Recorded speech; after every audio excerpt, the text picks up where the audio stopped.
Update दिंदे जाइए Russia ते यूक्रेन दी वार बारे।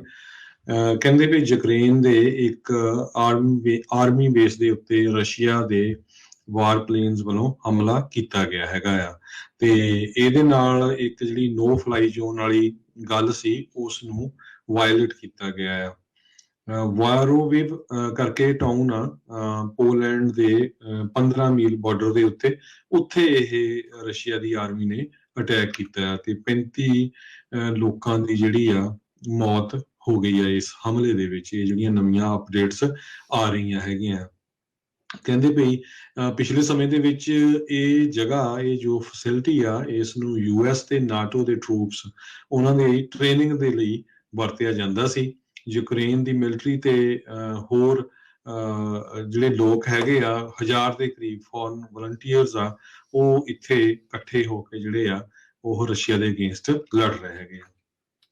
ਜੀ ਬਿਲਕੁਲ, ਇਹ ਹੁਣ ਹਰਜੋਤ ਸਿੰਘ ਜੀ ਦੇਖਣ ਵਾਲੀ ਗੱਲ ਰਹੇਗੀ ਵੀ ਪੋਲੈਂਡ ਦੇ ਇੰਨੇ ਨਜ਼ਦੀਕ ਬਾਰਡਰ ਦੇ ਲਾਗੇ ਹਮਲਾ ਕਰਨ ਤੋਂ ਬਾਅਦ ਦੇ ਵਿੱਚ ਕੀ ਨਾਟੋ ਐਲਾਈਜ਼ ਕੋਈ ਇਸ ਦੇ ਉੱਤੇ ਰੁਖ ਅਖਤਿਆਰ ਕਰਦੇ ਨੇ ਜਾਂ ਫਿਰ ਅਜੇ ਵੀ ਇਹੀ ਇਹਨਾਂ ਦੀ ਜਿਹੜੀ ਉਹ ਗੱਲ ਰਹੇਗੀ। ਸੋ ਸਥਿਤੀ ਜਿਹੜੀ ਆ ਉੱਥੋਂ ਦੇ ਲੋਕਾਂ ਦੇ ਲਈ ਕਾਫੀ ਮਾੜੀ ਹੋ ਰਹੀ ਆ।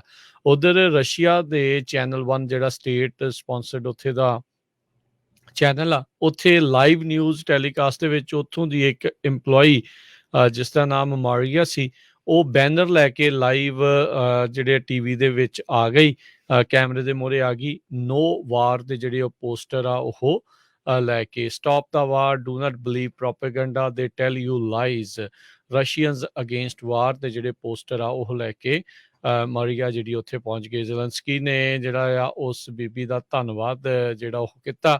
ਉਹਨੇ ਕਿਹਾ ਵੀ ਮੈਂ ਉਹਨਾਂ ਸਾਰੇ ਲੋਕਾਂ ਦਾ ਧੰਨਵਾਦ ਕਰਦਾ ਜਿਹੜੇ ਰਸ਼ੀਆ ਦੇ ਵਿੱਚ ਰਹਿ ਕੇ ਉੱਥੋਂ ਦੀ ਸਰਕਾਰ ਦੇ ਖਿਲਾਫ, ਇਸ ਯੁੱਧ ਦੇ ਖਿਲਾਫ ਬਗਾਵਤ ਕਰ ਰਹੇ ਆ, ਪ੍ਰੋਟੈਸਟ ਵਗੈਰਾ ਕਰ ਰਹੇ ਨੇ। ਜੀ ਅਗਲੀ ਖਬਰ, ਜੋ ਮੈਂਸ਼ਨ ਸੈਨੇਟਰ ਡੈਮੋਕ੍ਰੇਟ ਤੇ ਸੂਜ਼ਨ ਕਾਲਨ, ਉਹ ਦੋਨੋਂ ਹੀ ਸਾਰਾ ਬਲੂਮ ਰਸਕਿਨ ਜਿਸ ਨੂੰ ਕਿ ਨੋਮੀਨੇਟ ਕੀਤਾ ਜਾ ਰਿਹਾ ਫੈਡਰਲ ਰਿਜ਼ਰਵ ਦੀ ਪੋਸਟ ਦੇ ਲਈ, ਉਹ ਅਪੋਜ਼ ਕਰ ਰਹੇ ਹੈਗੇ ਆ। ਉਹਨਾਂ ਨੇ ਮੀਟਿੰਗ ਵੀ ਕੀਤੀ ਹੈਗੀ ਜੋ ਮੈਂਸ਼ਨ ਦੇ ਨਾਲ, ਜਿਹਦੇ ਵਿੱਚ ਉਹਨਾਂ ਨੇ ਕਿਹਾ ਵੀ ਉਹ ਬਹੁਤ ਵਧੀਆ ਔਰਤ ਹੈਗੀ ਆ, she is a wonderful person, ਤੇ ਸਾਡੀ ਕਨਵਰਸੇਸ਼ਨ ਵੀ ਵਧੀਆ ਹੋਈ ਆ, ਪਰ ਕੁਛ ਚੀਜ਼ਾਂ ਜਿਹੜੀਆਂ ਆ ਉਹਦੇ ਵਿੱਚ ਮਿਸਿੰਗ ਹੈਗੀਆਂ ਆ।